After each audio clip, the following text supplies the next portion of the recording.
civil fraud case. Joining me now is former White House communications director and founder and co-managing partner of Skybridge Capital, Anthony Scaramucci. It's really good to see you, my friend. So I'm going to get to the state of Trump's finances in just a minute. But first, despite being a former Trump ally, you've said you're going to support Joe Biden if he goes head-to-head again with Donald Trump. Was that hard for you? I mean, you're a lifelong Republican. Was it hard to make that decision? And I'm curious your biggest concerns about a second Trump term.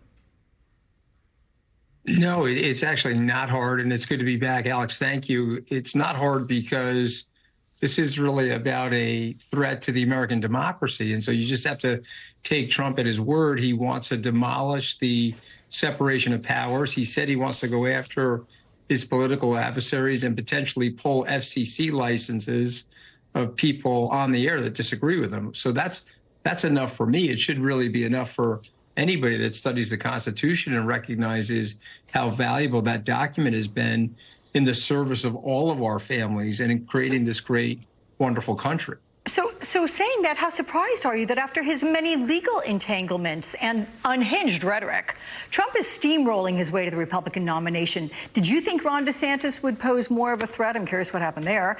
And funding challenges aside, should Nikki Haley stay in this race as long as possible? Does she weaken Trump?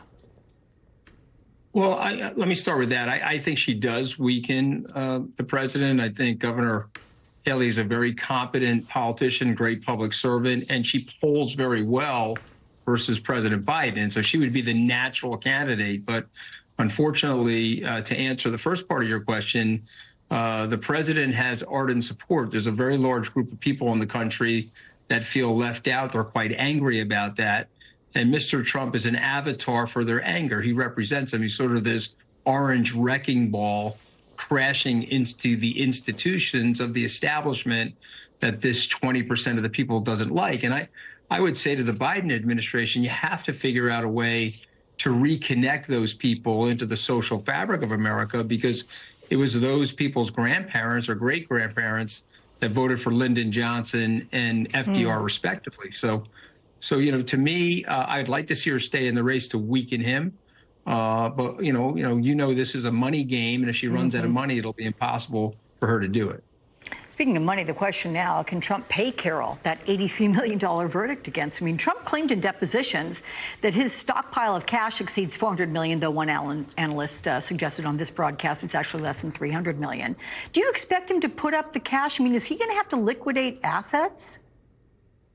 I don't think he's going to have to liquidate assets for that. If he gets hit with another 370 or so million, I think he is going to be forced to liquidate assets or expand the balance sheet in terms of taking loans on his assets. And I think the real trouble is, you mentioned that $76 million number. He's got several more cases coming: the insurrection case, the documents case, the election interference case. Add up the numbers, Alex. He's probably got $100 to $150 million of legal fees coming. And so there's an avalanche about to hit him on the financial side. And as you know, the RNC is out of money. They're looking for loans themselves. The big donors don't want to support Donald Trump or be anywhere near him. And so I think there's a cataclysm coming in the second half of 2024. So you think he might have to liquidate things. Can I just ask, does a bank loan for something like that? Could he get loans to pay that? Well, certainly he could get loans if he has the collateral. If he has equity in these properties, these golf courses, these buildings that he owns, he could certainly post those as collateral and get loans. He probably has more cash than people think, though. I think it's been exaggerated how poor he is. And my guess is he does have the money to pay that $83 million very quickly. Of course, he's going to appeal that. But again, if you go 83 plus 370 plus another 150, I think that's a problem for most people, Alex. No matter how rich you are, I think that's a big problem. Yeah, I was going to say, that is not couch chump change.